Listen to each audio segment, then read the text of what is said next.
Hi everyone. I'm going to read aloud from For Liberty, which is a story about the Boston Massacre. Some of the groups got to see the first part of the book, so I'm going to actually read the whole story, and then during book clubs we will discuss. So please take some notes and pause the video when necessary. From 1753 and 1760, the nations of Great Britain and France waged a war around the world. The two empires fought over religion, politics, and natural resources. The war drained both countries of men and money. Unable to destroy each other, they agreed to a fragile peace. The following years brought further hardship to Great Britain and its colonies. The war produced a debt that had to be paid. Parliament created new taxes as a solution to the problem. The colonists in North America had no voice in Parliament, but were required to obey the laws. In Boston, some businesses and tradesmen opposed the tax. Called the Sons of Liberty, they ruled the city through the boycotts and riots. Citizens loyal to the king were threatened and attacked. British troops were sent to protect lives and property. Sons of Liberty, defend your rights and property. Pay no import duty. Buy no goods from London. Buy nothing from the sellers of tea, glass, wine, oil, lead, paint, etc. Quarter no fiendish soldiers in your homes. Welcome no ill-bred thieves to your hearth. Protect your liberties in this doleful and dark time. Doleful meaning dire. Quartering a soldier meant keeping that soldier in your house and paying for their meals.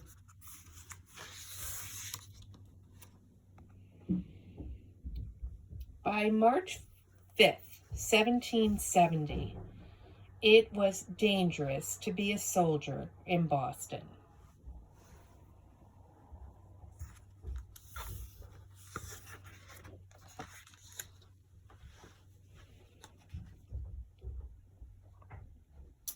Bells pealed throughout the city, a call to fight, a fire that didn't exist.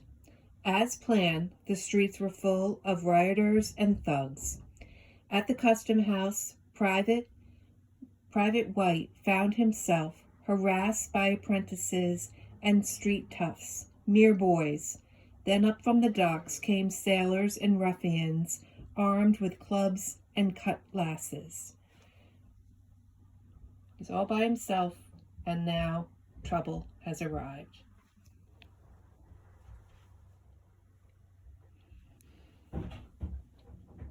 The mob swelled. The reasonable men went home. The bellicose remained. A sentry saw Private White in distress and sought help from the officers of the 29th Regiment Foot. Okay, he was all by himself, and the crowd came at him, attacking him.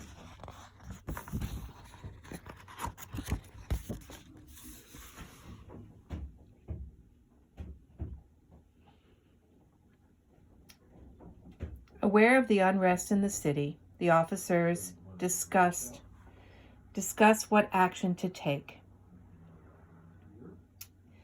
They could hear the growing din as they talked. It was decided that Captain Preston would lead a group of soldiers to rescue Private White and disperse the mob.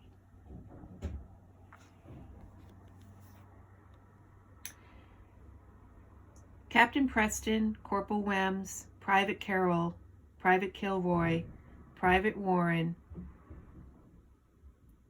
Private Montgomery, Private Hartigan, and Private Macaulay marched toward the King Street.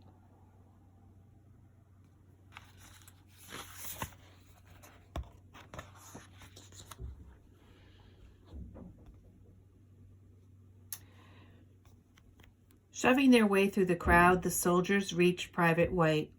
He joined their ranks. Sensing the rising anger, Captain Preston tried to lead the men back to their barracks. So the soldiers are knowing this is a dangerous situation. The crowd is unruly, and they want to get back to their homes. The throng of colonists grew, as did the roar of their cries. The angry crowd would not let the soldiers through. Captain Preston ordered the soldiers to form a line near the corner of the custom house. Thus set, they could best defend the king's property themselves.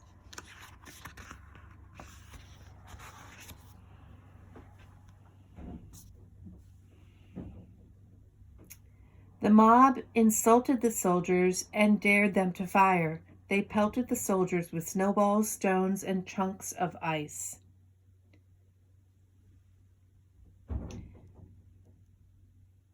Captain Preston stood between his men and the colonists. Surely the mob would not assault a trained soldier. Surely his men would not fire for fear of shooting their officer. Certainly, a show of force would dissolve the anger. They wanted to have everybody calm down, but now there they are as soldiers who are not really wanted in Boston. Justice of Peace James Murray hurried to King Street. He carried a copy of the Riot Act. If he could read it to the crowd, they would have to go home. But tough men and angry boys blocked his path and threatened him. Fearing for his life, Murray fled. Then one of the missiles hit Private Montgomery and dropped him to the ground.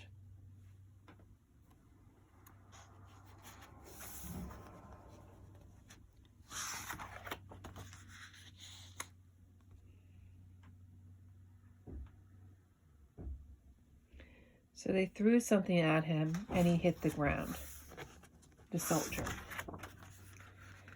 Pain and fear turned into rage, and all of a sudden, a shot is fired.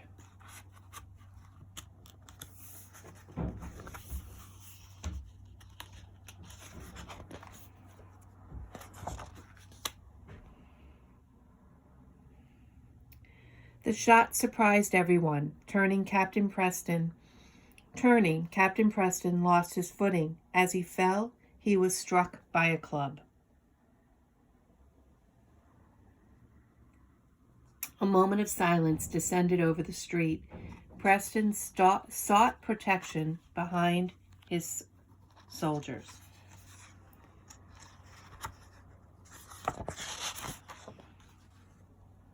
So now the book is some visuals. There's the shot that was fired.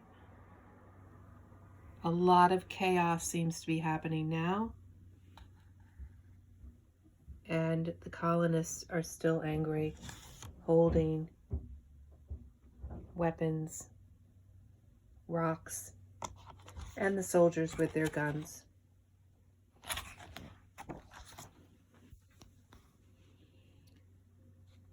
The night became a mix of shouting, punctuated by explosions of musket fire. So guns are being fired now. It's a scene of chaos. After a few minutes of chaos, as I said, Captain Preston saw that his men were no longer in danger.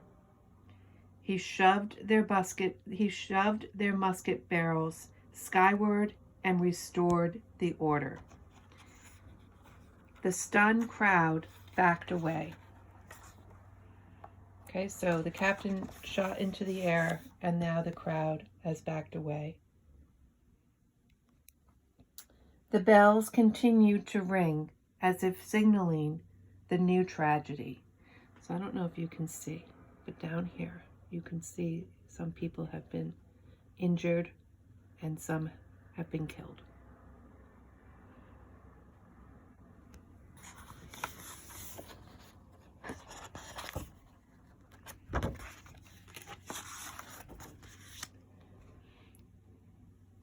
The sun rose on a changed city.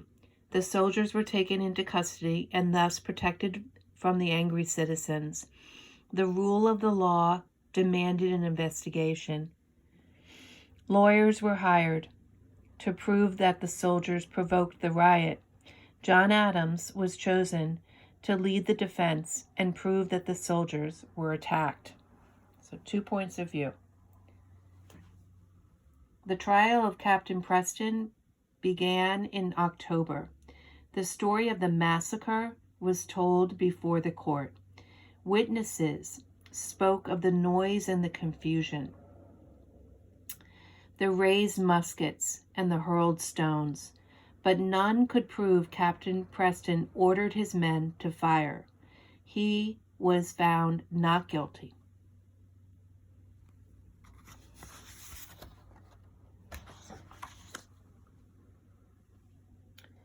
In November, the soldiers stood trial. John Adams spoke.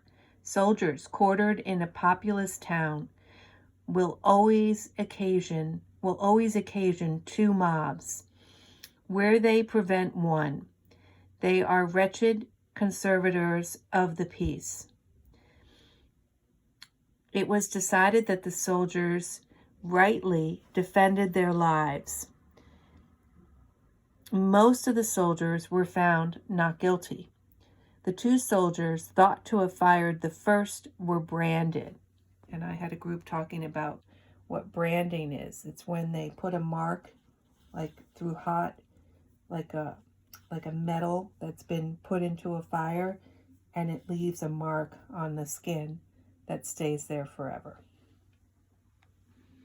The Boston Massacre was the first in a series of conflicts between the Sons of Liberty and the agents of the king. Expensive tea was tossed into the harbor. Gunpowder and muskets were collected and hidden in the countryside. In time, all of American colonies would challenge the power of the British rule. Eventually, there would be war. So this marked a really important time in history. And then you see that they are starting to prepare to defend themselves. John Adams foresaw a troubled future. The lawless mob and the presence of soldiers were signs of a defective system of government. He understood that no nation held dominion over liberty, the protection of one person from the actions of another. He knew that liberty was precious and required wise, vigilant, and reasonable citizens to protect it, even at times from the ignorance of one's own countrymen. So thinking about the end of that, we will discuss in book clubs whether we think the firing of a musket was justified in that situation by the British, and what their perspective is and what the American perspective is.